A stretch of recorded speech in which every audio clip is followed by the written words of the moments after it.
Позвонишь мне, если пациенты закончатся. Все. Спасибо. Давай. До свидания.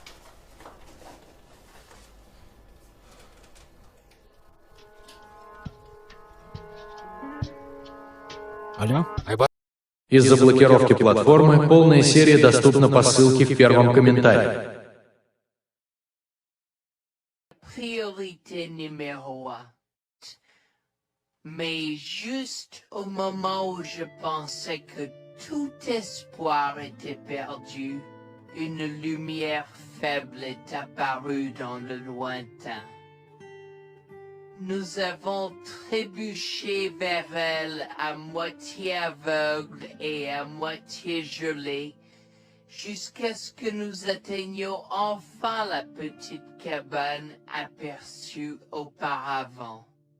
Avec ces bouffées de fumée qui s'élevaient toujours dans le vent rude, nichées dans une clairière, avec les quelques forces qui me restaient, j'ai frappé à la porte aussi fort que possible et je me suis effondré dessus.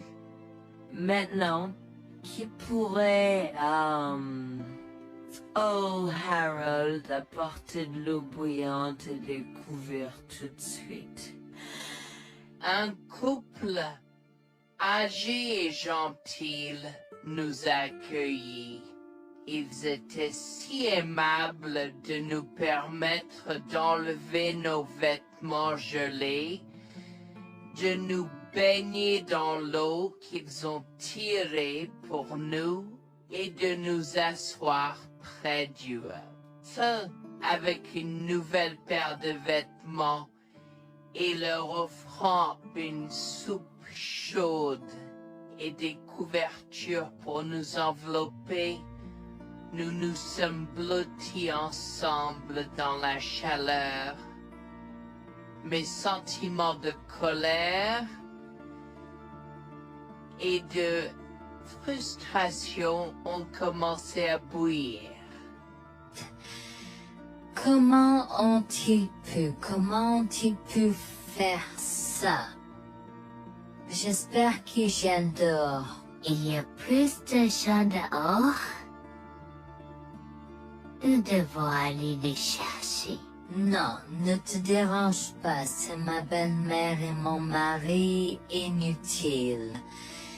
Ils nous ont laissé là pour geler. Tu dis un mensonge. Pourquoi ferais-tu une chose aussi horrible? Je savais que Becky était toujours comme ça, mais Lucia, pas moyen qu'il nous ferait ça. Attends une seconde. Becky, ce nom me dit quelque chose. Est-ce la dame avec une fine silhouette, les lèvres pincées et sérieuses tout le temps?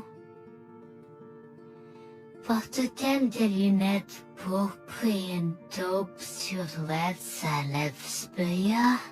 La même. Comment la connaissez-vous? Elle a l'habitude de parcourir ces régions, mais c'est bizarre de faire une telle chose pendant cette période où les tempêtes de neige sont abondantes. En fait, je ne l'ai jamais vue dans ces parages pendant cette période de l'année. Maintenant, chérie, s'il te plaît, dis-nous comment tu la connais. Je suis sa belle-fille. Nous sommes venus de Floride parce qu'elle n'avait jamais vu son petit-fils Freddy depuis sa naissance. Je voulais vraiment qu'ils se lient d'amitié et se connaissent, mais Anne semblait désintéressée, même après que nous soyons venus de si loin. Freddy était blotti contre moi, endormi dans mes bras, avec un sourire sur son visage. Dieu merci, il allait bien. Dieu merci, il était en sécurité. Comment son petit corps a survécu tout cela? Encore un mystère pour moi. Mais plus je le regardais, plus je devenais frustré par son père, inutile, et sa grand-mère. Elle est magnifique. Cela nous fait pleurer de savoir que cela se produit. Vous voyez, nous n'avons pas d'enfants. Nous ne pouvions pas en avoir. Alors nous avons décidé de venir vivre sur les montagnes. C'est la vie que nous avons toujours voulu, mais nous ne pouvons pas combler les lacunes dans nos cœurs. Donc, entendre que quelqu'un qui a la chance d'avoir un tel petit enfant a choisi d'être négligent est quelque chose que nous ne pouvons pas pardonner. Tu sais, j'ai toujours eu un drôle de pressentiment à propos de Becky, je te l'ai dit, Harold. Cette femme n'est pas normale dans sa tête. J'ai crié après eux leur disant d'attendre pour nous, mais ils ont juste continué à aller de l'avant. Ils m'entendaient, mais ils choisissaient de ne pas m'écouter. Pourquoi aurait-il fait ça?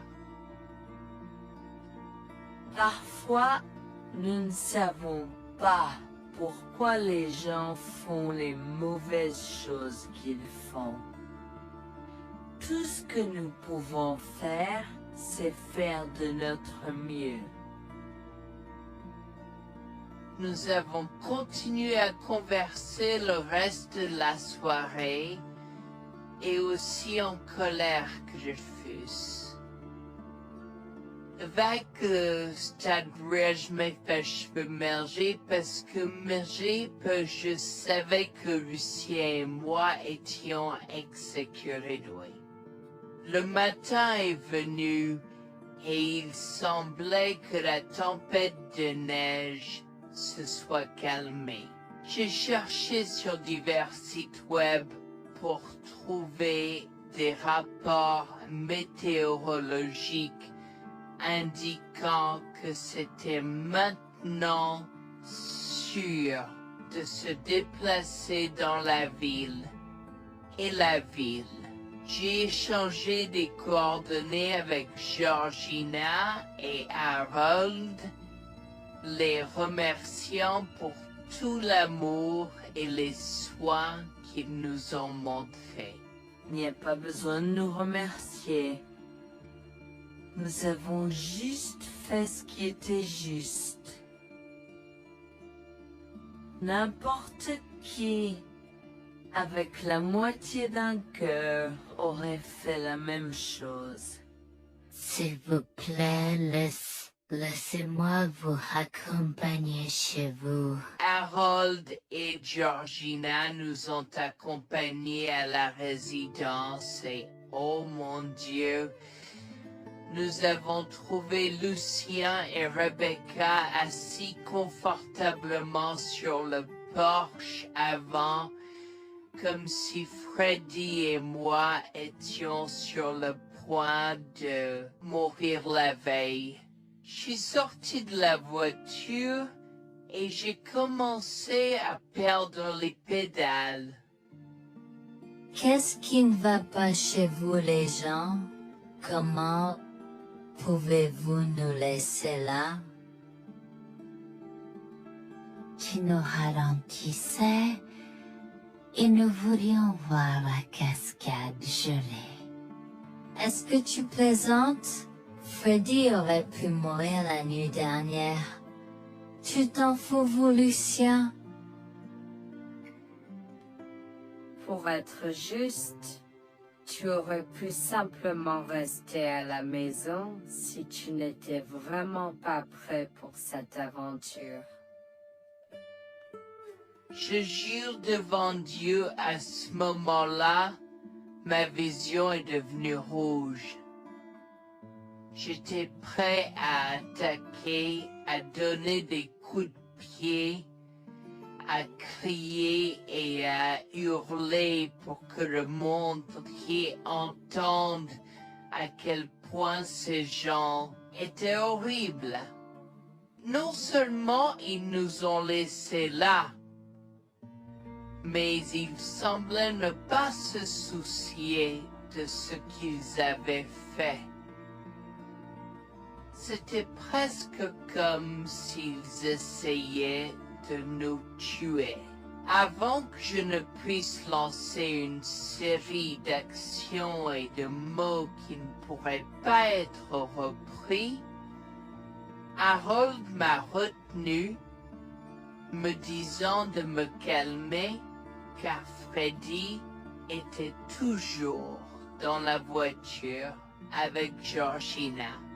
En assistant à toute cette scène, il m'a fallu un moment pour me calmer. Mais même si j'avais calmé, j'étais toujours agressif et argumentatif. Vous nous avez laissés là. Nous aurions pu mourir, Lucien.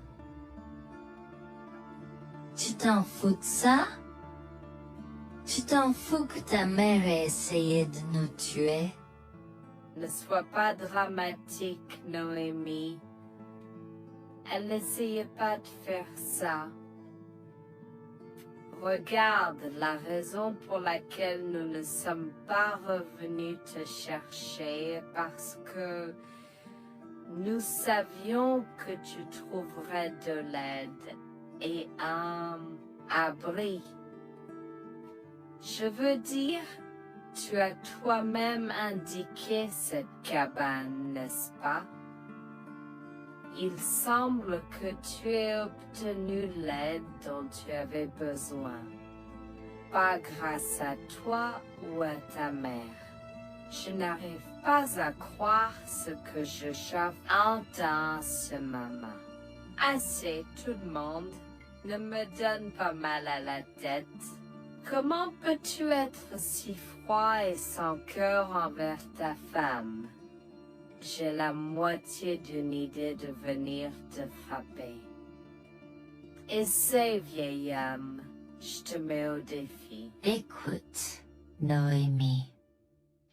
Je suis désolée que tu n'aies pas pu gérer un peu le mauvais temps, mais je jure qu'il n'y avait aucune mauvaise intention de ma part. Écoute, Noémie, je suis désolée que tu n'aies pas pu gérer un peu le mauvais temps, mais je jure qu'il n'y avait aucune mauvaise intention de ma part. Oh oui. Pourquoi diable irais-tu faire de la randonnée à cette période de l'année? Nous ne te voyons jamais pendant cette période, alors quoi maintenant? Pourquoi maintenant quand tu as un enfant qui ne voulait que se connecter avec toi?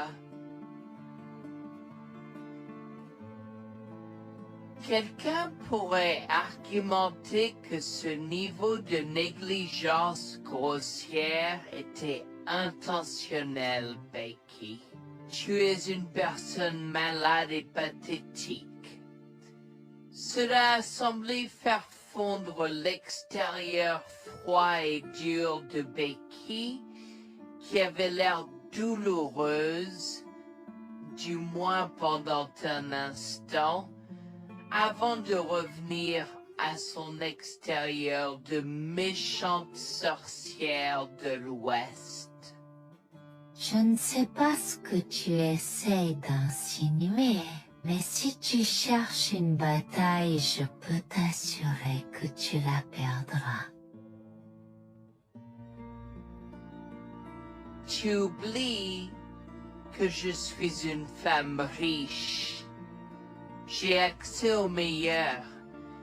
Voyons comment ton petit argument va se passer en cours, vieil homme. Vous balade avec votre malade joueuse sourire. Je souhaite que vous restiez une fille. Tu sais quoi, Noémie? Je m'en fiche maintenant. Je n'ai plus besoin de faire semblant devant toi. Et tout le monde. Alors, laisse-moi te dire les choses clairement pour que tout le monde puisse entendre. Je m'en fiche de toi et de ce bébé. Honnêtement, je souhaite que vous soyez tous les deux morts hier. Au moins, vous auriez arrêté de me déranger avec vos tentatives pour rencontrer ce bébé. Est-ce que je parais en avoir quelque chose à faire? J'ai fait mon geste vers elle comme si mon corps avait une volonté propre. Je me suis approché d'elle et l'ai giflée. J'ai continué à la gifler et à donner des coups de pied aussi fort que possible jusqu'à ce que Jack et Harold me déchirent. Tu m'insultes. Comment osais-je? Comment osez-vous vous asseoir là et défendre cette sorcière? Elle l'avait mérité. Toi, je vais te poursuivre en justice. Comment oses-tu me mettre les mains dessus? Elle ne voulait évidemment pas cela. Regardez, il semble que les tensions soient élevées en ce moment.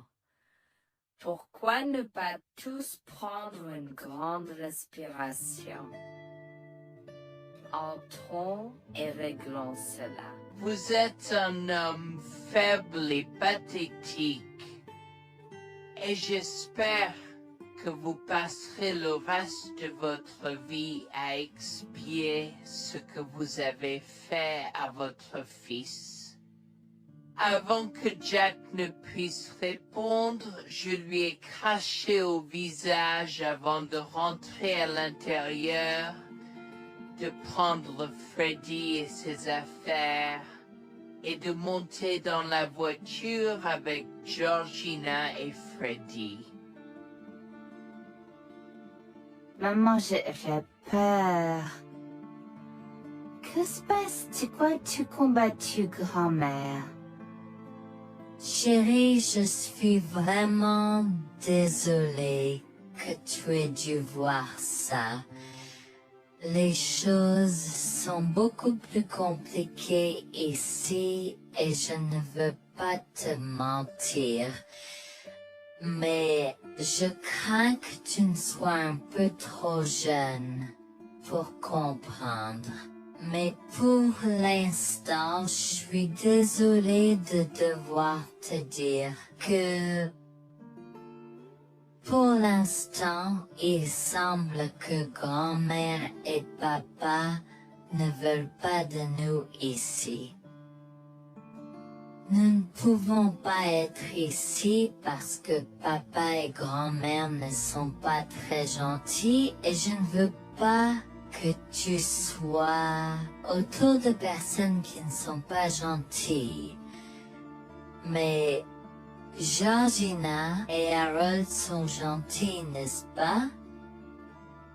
Oui, j'aime Georgina et Harold. Harold et Georgina peuvent-ils être mes grands-parents? Oh mon Dieu, mon petit enfant, tu me fais pleurer. Bien sûr, je peux être ta grand-mère? Oh mon Dieu, mon petit enfant, tu me fais pleurer. Bien sûr, je peux être ta grand-mère. Je serai toujours ton ami et je te promets de prendre soin de toi si tu as besoin de moi. Harold a pris la voiture et nous a emmenés à un hôtel où nous avons pu nous reposer et nous remettre de nos émotions, mais malheureusement tout l'événement était un peu trop difficile à gérer. J'y avais très peur pour l'avenir pour Dieu, tant Freddy que moi, car cela signifiait le divorce. Mais j'avais peur, Bertie, qu'ils obtiennent la garde de Freddy. Décidé de parler au Giners et c'est peur de la question une fois que Freddy s'était endormi. Que vais-je faire? Je vais aller en prison? Nonsense. Cette sorcière ne portera pas plainte. Et si elle ne faisait, elle ne le fera pas. Car nous avons des preuves de sa conspiration pour commettre un meurtre. Comment? Nous sommes toujours préparés, chérie. Nous avons secrètement enregistré toutes les preuves. Maintenant, vous pouvez emporter cet enregistrement avec vous et l'utiliser contre votre mari et belle-mère au tribunal. Vous êtes des anges déguisés. Comment avez-vous fait ça? Quand? Comment? Chut, mon enfant, ne t'inquiète pas de tout ça. Écoute simplement l'enregistrement audio. Nous avons écouté et effectivement toutes les preuves avaient été enregistrées, y compris la partie où j'ai attaqué physiquement sa mère. Maintenant, ils vont me faire pour coups et blessures. Oh mon Dieu, pourquoi je fais ça? Maintenant, Bonjour, je m'appelle Jeanne et j'ai 37 ans.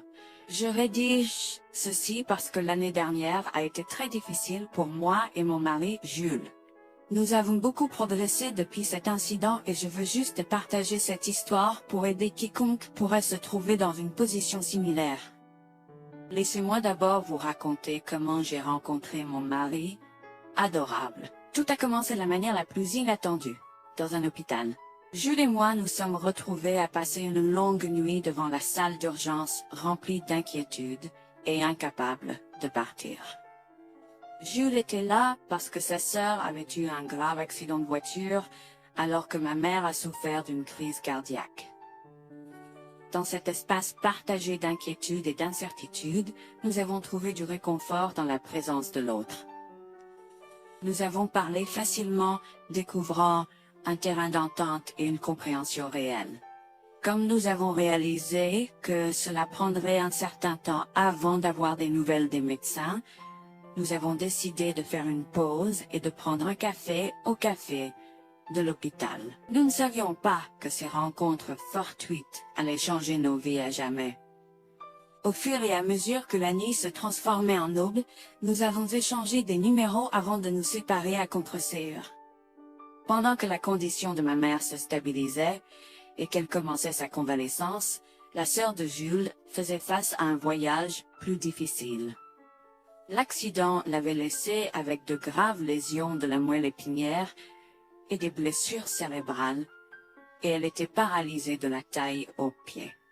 Jules était dévasté, partagé entre le soulagement qu'elle ait survécu et la tristesse face aux défis qu'elle allait maintenant affronter. Au cours des mois suivants, Jules et moi sommes restés en contact, nous nous soutenons émotionnellement pendant les convalescences de nos proches. Nos conversations ont progressivement changé, nous permettant de partager nos espoirs, nos rêves et nos peurs. Dans l'un de ces échanges sincères, Jules a eu le courage de m'inviter à prendre un café, un rappel significatif de l'endroit où notre connexion avait d'abord fleuri. Notre amour a grandi rapidement, alimenté par la fondation que nous avons construite pendant nos moments les plus sombres. Welfare vers la réalité de l'autre et avons avoir tale. Cela n'a pas pris longtemps pour que nous réalisions que nous avions trouvé quelque chose de vraiment spécial. Après 2 ans de fréquentation, Jules m'a demandé en mariage. Avec une joie débordante, j'ai dit oui avec enthousiasme. Notre mariage était une petite et intime célébration, honorant l'amour qui est né de nos épreuves partagées. À ce moment-là, la sœur de Jules avait besoin de soins spécialisés, et il, étant le membre de la famille le plus proche, a pris la responsabilité. Cependant, il avait également besoin d'un travail temps plein pour gérer les factures qui s'accumulaient. Inquiète qu'il soit accablé, Jules a travaillé sans relâche pour subvenir aux besoins de sa sœur et de notre avenir ensemble. Un jour, je l'ai assis et l'ai rassuré en lui disant que nous étions une équipe faisant le défi de la vie ensemble. Chérie, j'ai besoin de te parler de quelque chose d'important. S'il te plaît, prends place. De quoi s'agit-il? Tu as l'air sérieuse, tout va bien? D'une certaine manière, non. Je t'ai vu lutter pendant un certain temps maintenant. Tu sais que tu peux me demander de l'aide, n'est-ce pas? Bien sûr que je le sais. Je ne veux juste pas t'imposer mes problèmes, tu sais. Mon chéri, nous sommes une équipe. Je veux que tu te souviennes toujours de ça. Nous faisons face aux défis de la vie ensemble et il n'y a rien d'individuel dans notre relation, seulement la nôtre. Je veux te soutenir, toi et ta sœur, de toutes les manières possibles. Cela signifie beaucoup pour moi, bébé. Tu as été incroyable tout au long de tout cela. Je ne sais pas ce que je ferais sans toi. C'est exactement pourquoi je voulais en parler. J'ai réfléchi à la prise en charge d'Abby et à l'impact que cela a sur ton travail. Et si nous envisageons de la placer dans une maison de retraite? Et avant que tu ne poses la question, je connais une bonne où ma grand-mère était vraiment heureuse. Elle a même préféré cela à vivre avec son métier. Je ne sais pas, je veux dire, c'est une décision importante et risquée à prendre. Je comprends, mais réfléchis grec. Cela permettrait de te trouver un meilleur emploi payant pour que nous puissions nous assurer qu'Abby reçoit les soins qu'elle mérite. Nous pouvons la visiter régulièrement et être toujours là pour elle. Mais cela soulagerait une partie de la charge sur tes épaules. Tu as raison. C'est un choix difficile, mais je fais confiance à ton jugement. Je suis heureuse que tu me laisses enfin t'aider. Crois-moi, les choses sont plus faciles quand on peut partager ses fardeaux avec quelqu'un. Je veux dire, c'est comme ça que nous nous sommes trouvés, non? Comment pourrais-je jamais l'oublier? Je t'aime tellement. Merci de rester à mes côtés. Tais-toi, pas besoin de remerciements. Tu sais que je serai toujours là pour toi. Je t'aime aussi, chérie. Jax m'a fait confiance et nous avons trouvé une maison de retraite pour Abby. Au cours des prochains mois, Jax a trouvé un travail mieux rémunéré et a rendu visite à sa sœur tous les jours. Le rétablissement d'Abby a progressé de manière surprenante bien qu'elle soit paralysée. Elle a commencé à se déplacer dans la maison de retraite dans son fauteuil roulant, déterminée à explorer. La maison de retraite permettait aux résidents de sortir avec des membres de leur famille enregistrés, alors je lui ai envoyé une allocation mensuelle pour l'aider à s'amuser. La mère de Jax, Grégoire, a entendu parler de son dévouement au bien-être d'Abby et des efforts qu'il a déployés pour s'occuper d'elle. Grégoire est venu à notre domicile, les larmes aux yeux, pour exprimer à quel point il était fier de son fils. Mère, pourquoi pleures-tu? Qu'est-ce qui ne va pas? Je veux juste que tu saches à quel point je suis fier de toi, Jules. Tu as montré une telle force et compassion en prenant soin d'Abby. Je ne pourrais pas être plus fier d'avoir élevé un fils aussi merveilleux. Eh bien, merci, mère. Je fais juste ce que je peux pour Abby. C'est pas facile, mais je l'aime et je veux m'assurer qu'elle va bien. Tu as fait plus que suffisamment, mon chéri. Je ne veux pas que tu portes ce fardeau seul. Je veux prendre le relais et rendre visite à Abby plus fréquemment. Tu dois te concentrer sur ton travail et ta propre vie.